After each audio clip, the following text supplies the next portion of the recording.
Tere hommikust uuesti. Olen Piia Puusepp, Põllumajandus-Toiduameti mahepõllumajanduse seemne osakonna nõunik ja mul on rõõm ja au teha täna esimene ettekanne. Olen töötanud Põllumajandus-Toiduametis aastast 1998. Asutuse nimed on küll olnud erinevad, alguses taimetervise valdkonnas ja 2006. aastast seemnevaldkonnas.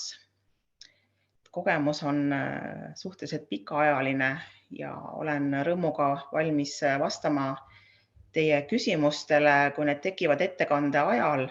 Võite kohe siis märku anda, ma ei näe küll chati, aga kui te panete mikrofoni sisse, siis küsite, siis ma saan vastata. Tänase infopäeva fookus on seemne kvaliteedil ja seemnete sertifitseerimise süsteem ongi loodud selleks, et seemne kvaliteeti kontrollida. Seeme, mis on läbinud sertifitseerimise, annab selle kindluse, et see on kvaliteetne. Ja miks on vaja seemnete sertifitseerimist? Ikka selleks, et meie toidulaud oleks kaetud ja loomad oleksid söödetud. Selleks, et oleks võimalik leiba küpsetada, selleks on vaja taimi kasvatada.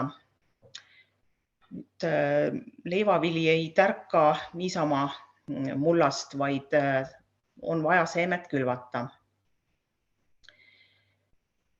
Aga igasuguse seemnekülv ei pruugi anda soovitud tulemust ja selleks ongi siis loodud see süsteem, et sordiaretajad aretavad parima omaduse saagipotentsiaaliga sordi. Kui see sort on eristatav, ühtlik ja püsiv, võetakse see sordilehte, tehakse veel majanduskatsed, mis näitavad, et sellel sordil on ka potentsiaal anda väga head saaki ja ta on kvaliteetne ning siis võib hakata seda sorti paljundama. Ja seeme tuleb panna mulda selleks, et me saaksime oma toidulaua katta.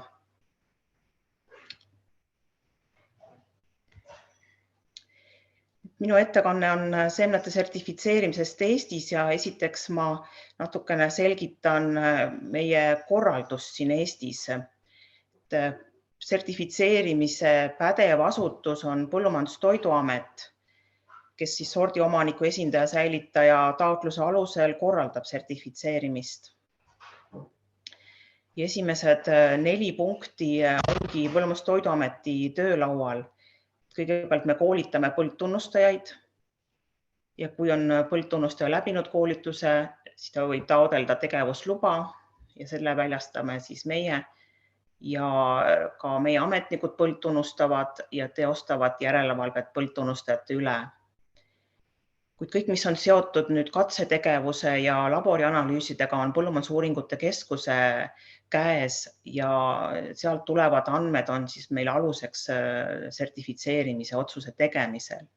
Ehk et seemnepartiide järelkontrolli katsed on Põllumajandusuuringute Keskuse Viljandi katsekeskuse käes ja ka seemnekontrolli laboratoorium koolitab seemneproovivõtjaid. Kui nüüd proovivõtja on saanud koolitustunnistuse, siis saab ta taotleda tegevusluba ja selle väljastab Põllumajandus-Toiduamet. Ja võtame ka ise proove ja teostame siis järelevalvet proovivõtjate üle. Ka seemnekontrolli laboratoorium teostab proovivõtjate üle auditeerimist, ehk et 1 kord aastas vaatab seda toimingut proovivõtja juures. Ja muidugi väga oluline on seemneproovide analüüsimine, mis siis seemnekontrolli laboratoorium teeb. Nüüd, kui kõik need toimingud on tehtud, siis saab põldtunnustamise järelkontrolli katse ja seemneanalüüsi alusel teha sertifitseerimise otsus ja väljastada tõendavad dokumendid ehk seemneetiketid.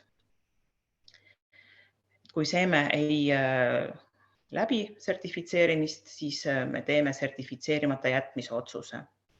Et nüüd paljudes teistes Euroopa Liidu liikmesriikides on see kogu see pädevus ühel asutusel. Et kõik on ühes asutuses koos, mis annab sellele protsessile sellise parema voolavuse ja ka kliendile parema arusaamise.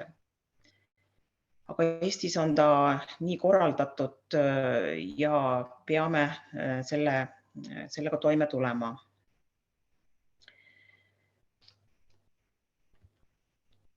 Ma toon siia välja Euroopa Liidu liikmesriikide ja majanduskoostöö riikide seemnetootmispinnad aastast 2020, et võrrelda Eesti seemnetootmist teiste Euroopa Liidu liikmesriikidega.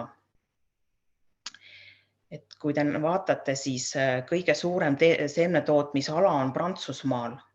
Et see on sama suur kui Eestis teravilja kasvupind. Aga kui võtta nüüd nii, kui suur on riigi territoorium ja mis suhe on seemnetootmise pinnal sellesse territooriumisse, siis me näeme, et Eesti ei toodagi vähe seemet, vaid sama palju, et enamus liikmesriikides on see 0,5, 0,6, Eestis on see protsent 0,3 ehk et siis seemnetootmise pinna suhe riigi territooriumisse. Et mul ei olnud kuskilt võtta nüüd haritava maapinda, et sellepärast on kogu siis riigi pindala selleks aluseks. Aga siit joonistuvad välja 4 sellist riiki, kus on seemnetootmise pinna suhe suurem ja selleks on siis Taani, kus on 3,8% riigi pinnast on kaetud seemnetootmise põldudega. Ja seal on väga suur heinaseemne tootmisala. Teiseks riigiks on Tšehhi, kus on 2,5%. Kolmandaks Holland on 1,5%. Ja neljandaks Ungari, kus on 1,3%. Et need riigid siis on sellised, kus toodetakse seemet rohkem kui teistes. Aga näiteks meie Põhjamaa naabrid Soome ja Rootsi on territooriumis on siis 0,1%. Leedus on natuke suurem 0,6 ja Lätis ka 0,3. Nii et me oleme täiesti võrreldavad teiste Euroopa Liidu liikmesriikidega. Ja toodetakse Euroopa Liidus seemet siis 2 miljonil hektaril.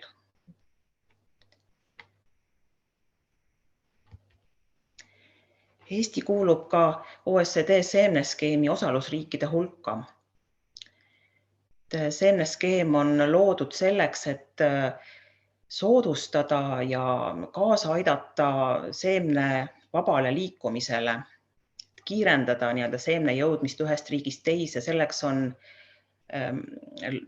ühtsed reeglid skeemis. Igal aastal osalusriigid kohtuvad, vaatavad reeglid üle ja teevad muudatusi ja see on kokku lepitud nii, et igas osalusriigis sertifitseeritakse seemet sarnaselt. Võetakse sordilehte sarnaselt ja sertifitseeritakse seemet. Neid osalusriike on kokku 61 ja 1,2 biljonit kilogrammi siis aastas sertifitseeritakse. Aga ma tooksin veel välja selle, et on küll 61 osalusriiki, kus seeme liigub sarnaselt, aga sellegi poolest ei saa kõikidest nendest riikidest vabalt seeme Euroopa Liitu. Euroopa Liit on kehtestanud veel oma rangemad nõuded, ehk et kui riik soovib seemet tuua Euroopa Liitu, selleks peab ta enne taotlema luba nii-öelda samaväärsust ja siis Euroopa Komisjon saadab oma eksperdid sinna riiki, vaadatakse üle kõik need etapid, koostatakse aruanne ja selle alusel, kui kõik on sarnane, siis nõukogu otsusega saab see riik samaväärsuse. Ja ma vaatasin ka, et 61 riigist on 16 riiki ainult seda samaväärsust taotlenud. Ja kui nüüd liita Euroopa Liidu liikmesriigid otsa, siis on 43 riiki, nii et 2/3 siis nendest riikidest on, kus saab seeme täiesti vabalt liikuda.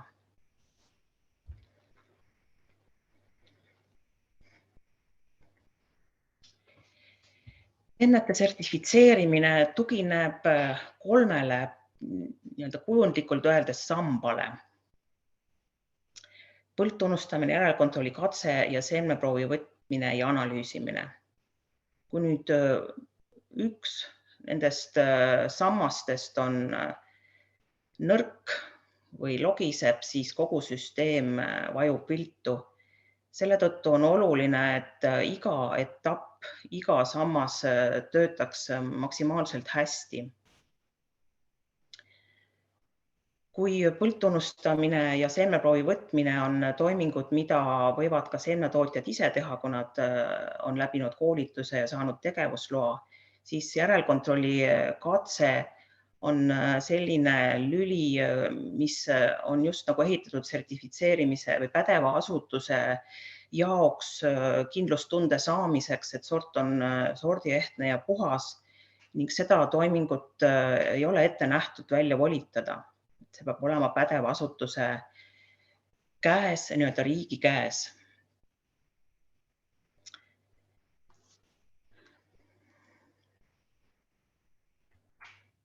Nüüd ma räägiksin täpsemalt igast sellest sambast, kuidas läbi selle toimingu siis seemne kvaliteeti tagatakse. Põldtunnustamine toimub põllul vastavalt OECD seemneskeemi metoodikale, kus tehakse vastav arv vaatlusi. Näiteks hektaril tehakse 16 vaatluslappi, et iga põllu osa oleks kaetud, et kogu põld saaks nagu vaadeldud. Ja tunnustaja siis vaatab 10 ruutmeetril kõik taimed üle ja paneb kirja mittesordiehtsad taimed. Loeb ka üle raskesti järeldatavad taimeliigid, mille arv samamoodi mõjutab, kas põld saab tunnustatud või mitte. Vaatab umbrohtumust, eriti aga tuulekaerale pöörab tähelepanu, seemnepõllul ei või esineda tuulekaera. Vaatab taime kahjustajaid ja põllu ääresid ja kogu põllu kogu põllu seisu paneb kirja endale. Seda põldtunnustamist saavad teha seemnetootjad ise või siis ettevõtted, kes pakuvad seda teenust. 2019 seadus muutus ja selle võimaluse sisse tõi. Ja nüüd 4 aasta jooksul me oleme koolitanud põldtunnustajaid juba kokku 66 isikut. Ja eelmisel aastal teostas nendest 44 isikut põldtunnustamist. Nagu näete, siis kõik 66 isikut, kes on läbinud koolituse, kas siis ei leia seemnepõldu, mida tunnustada või ei olegi siis soovinud seda toimingut teha. See koolitus on loomulikult kasulik ka siis, kui ikkagi hakata põldtunnustamist tegema. Ja 93% juba seemnepõldudest tunnustavadki tegevusloaga põldtunnustajad.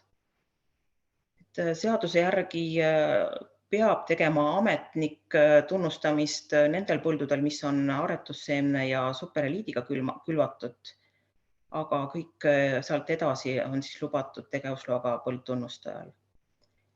Ja meil on 12 ametnikku, kes siis ülejäänud 7% tunnustasid ja teostasid siis järelevalvet tegevusloaga isikute üle. Ja selleks algavaks hooajaks on meil olemas 55 kehtivat koolitustunnistust ja nendest siis 53 isikul on olemas ka tegevusluba, nii et me oleme täiesti kaetud tublide põldtunnustajatega.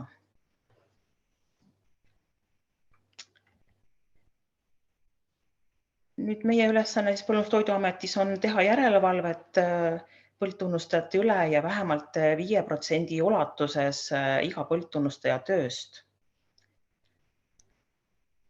Ja see tähendab siis seda, et ametnik põldtunnustab põllu suhteliselt vahetult pärast tegevusloaga põldtunnustaja toimingut, seal võib paar päeva vahet olla, muidu ei saa täpselt sama pilti. Ja võrdleb, kas siis tegevusloaga põldtunnustaja antud hinnang vastab selle põllu tegelikule olukorrale.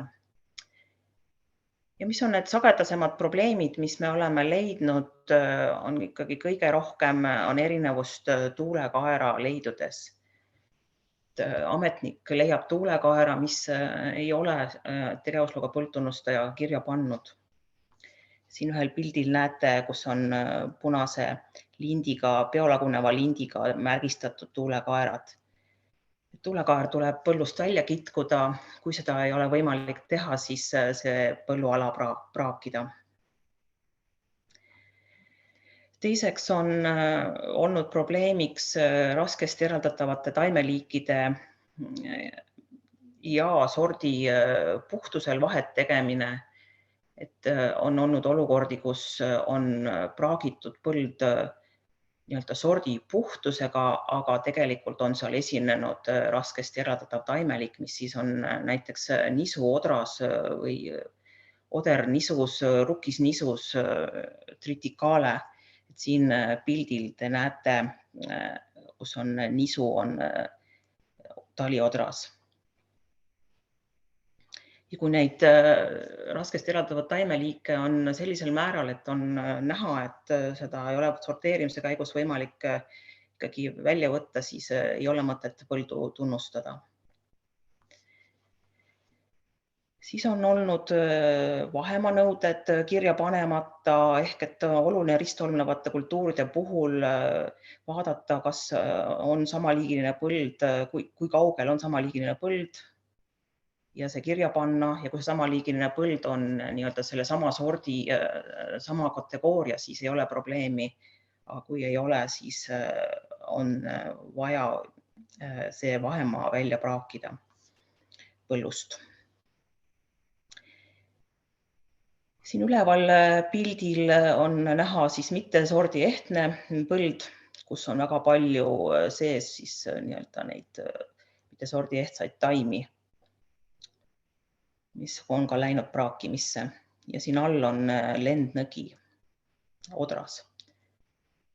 Et ka siin on olemas protsent, mis võib olla see lendnõge, ja kui üle selle protsendi seda esineb, siis põld peab olema praagitud. Ja veel üheks suureks probleemiks on see, et põldtunnustajad ei ole harjunud protokolle koostama ja kõike kirja panema, et seda me rõhutame ka koolitustel, et on hästi oluline kõik põllul esinev kirja panna, sest kui talvel läheb seemne sertifitseerimiseks, siis ei ole enam kuskilt vaadata, kui see ei ole protokollis kirjas.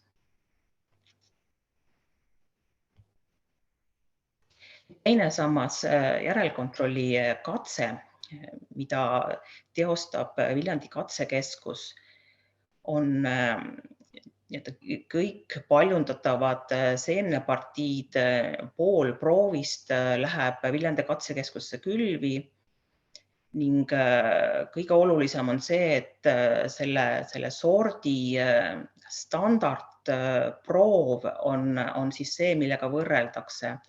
Ehk et on selle sordi registrisse võtnud pädeva asutuse käest saadud selle sordi elav näidis, mis külvatakse maha esimese lapina ja sinna kõrvale siis kõik selle sordi seemnepartiid ja on võimalik kohe visuaalselt näha seda erinevust.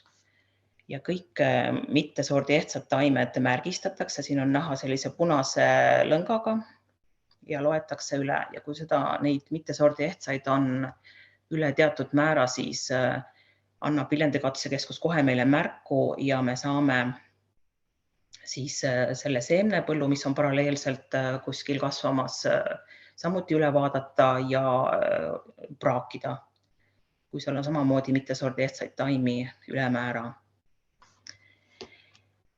Siin see esimene pilt on selline hea näide, kuidas ütleme, sertifitseerimise käigus ei ole ikkagi võimalik tuvastada mitte sordiehtsat seemnepartiid, kui on laos läinud näiteks sassi talinisu ja suvinisu.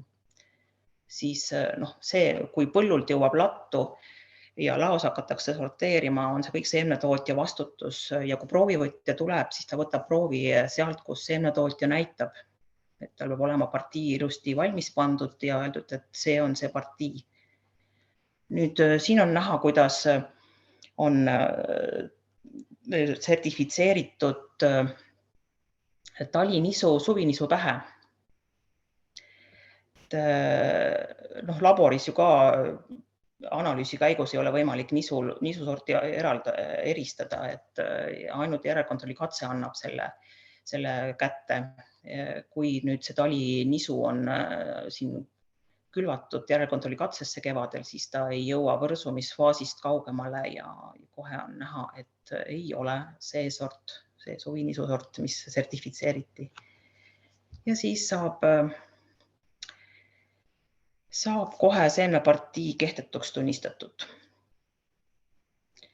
Ja siin kolmandal pildil on näha, kuidas Viljandi katsekeskuses toimuvad meie põldtunnustajate koolitused. Agrouniver õpetab meie põldtunnustajaid. Ja need toimuvad siis meil juuli alguses igal aastal.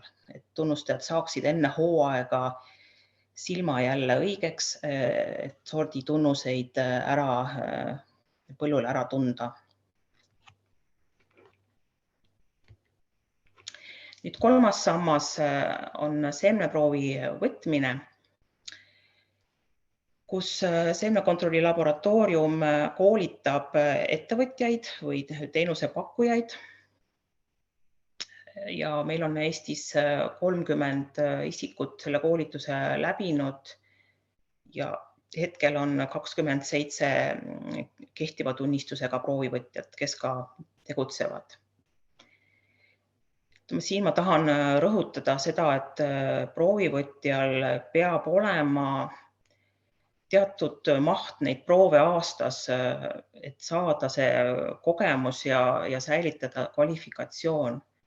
Seadus annab selleks miinimummääraks 10 proovi, aga seda on ilmselgelt vähe, sest meie Põllumajandustoiduameti kogemus on see, et minimaalselt 50 prooviga aastas proovivõtja saab toimetada nii, et ei teki selliseid sagedasi vigu.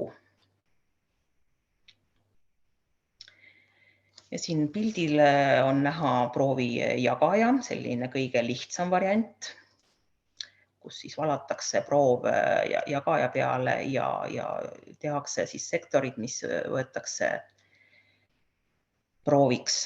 Siin järgmine on selline juba edasi arenenud proovijagaja, kus saab sisse valada ja juba proov jaguneb ise. Ja siin on proovivõtja Merike Harjo seemnekottide peal ja oraga torkab läbi kotisuu. Igasse teatud arv kottidest võtab siis oratäie ja valab selle ämbrisse. Nii see proovivõtmine käib. Ja Põllumajandustoiduameti proovivõtja võtab paralleelproove iga proovivõtja partiidest 5% ulatuses ja need lähevad analüüsimisse ja me võrdleme siis 2 proovi tulemust ja need tulemused peavad olema tolerantsis ja siiamaani kõik kenasti on ka olnud, et ei ole seal nagu probleemi olnud. Proovivõtjaid saab usaldada. Ja labori auditeerimisest räägib Kristina oma ettekandes rohkem, ma arvan. Seemneproovide analüüsimine on väga spetsiifiline tegevus. Siin on oluline Eesti akrediteerimiskeskuse akrediteering ja ka Rahvusvahelise Seemnekontrolli Assotsiatsiooni akrediteering, mis mõlemad meie laboril on olemas ja annavad selle kindlustunde, et seal analüüsitakse proove samamoodi nagu teistes ISTA laboratooriumites, ehk et kui üks proov saata eri ISTA laboritesse, siis see tulemus peab tulema täpselt sarnane. Ja seemne puhul määratakse seemne puhtust ehk et võetakse üle kõik siis põhiliigi seemned, võetakse protsent proovist ja teiste taimede seemnete sisaldus tükiviisiliselt. Määratakse idanevus, 1000 tera kaal, niiskus teraviljal ja ka seemnega levivad olulised haigustekitajad. Et Kristina räägib laboritööst kindlasti oma ettekandes rohkem.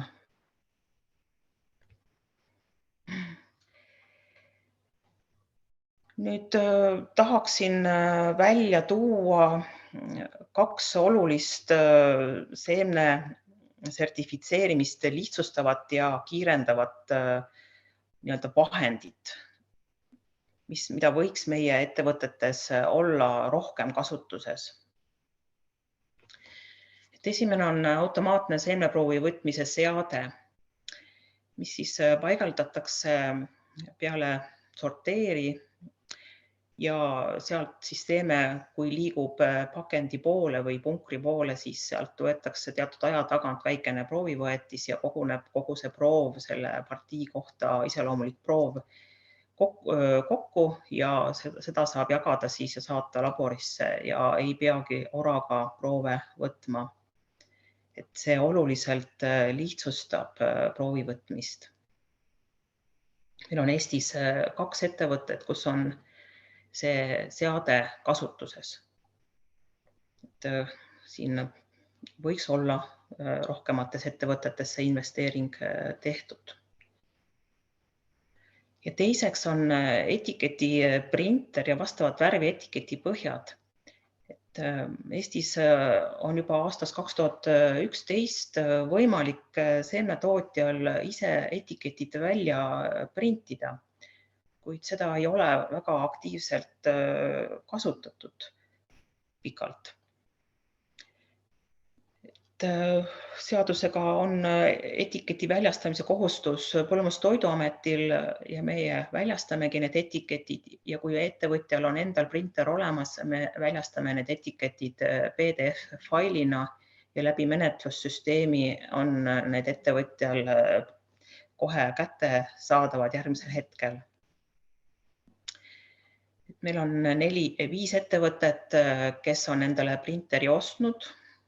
4 ettevõtet on suured seemnetootjad ja kui meil on keegi siin nendest, siis nad võivad oma kogemust jagada, kuivõrd palju see lihtsustab ja kiirendab etikettide kättesaamist ja sertifitseerimist. Tavapäraselt me prindime etiketid siis kas Sakus või Tartus, paneme ümbrikusse ja saadame posti teel proovivõtjale, et see võib võtta teinekord nädal aega, et etiketid kohale jõuavad. Nüüd on eriti hea olnud siin COVID-i perioodil, kus on olnud vajalik kontakte vältida ja ka meie saame need PDF-failid väljastada ka kodukontorist, ei pea etiketi printeri juurde minema.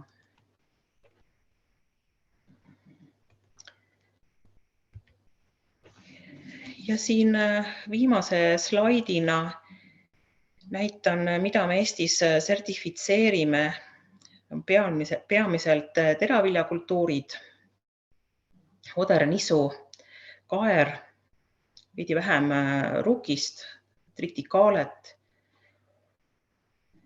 Et see on põhiline, kuskil 90% kogu seemne mahust on teraviljad ja ka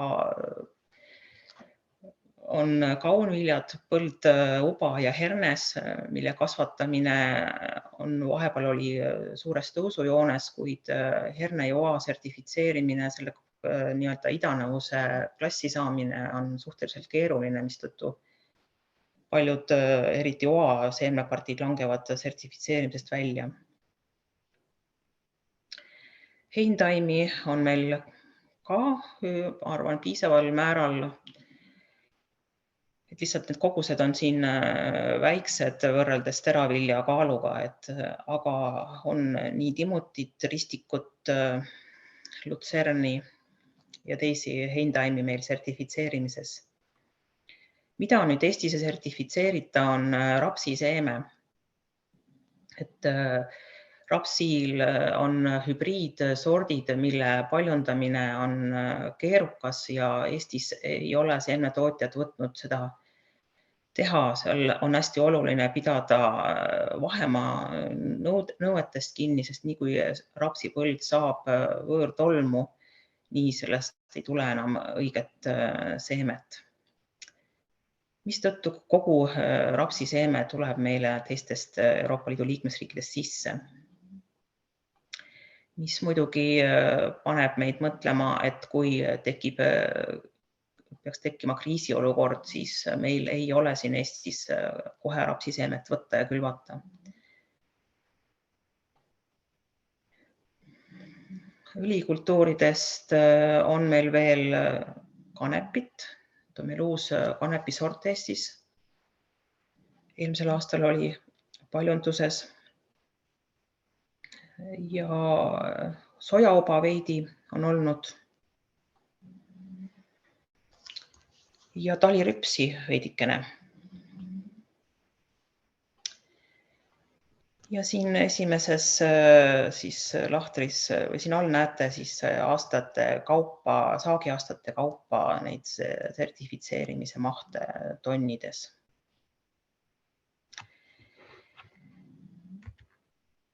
Ja viimane slaid, kus ma tahan öelda, et kvaliteetne seeme saab alguse põllult. Kui põld on korras, siis on suur tõenäosus, et seeme läbib ka sertifitseerimise ülejäänud etappides lihtsalt. Ja ongi kõik minu slaidid läbi ja tänan teid kuulamast.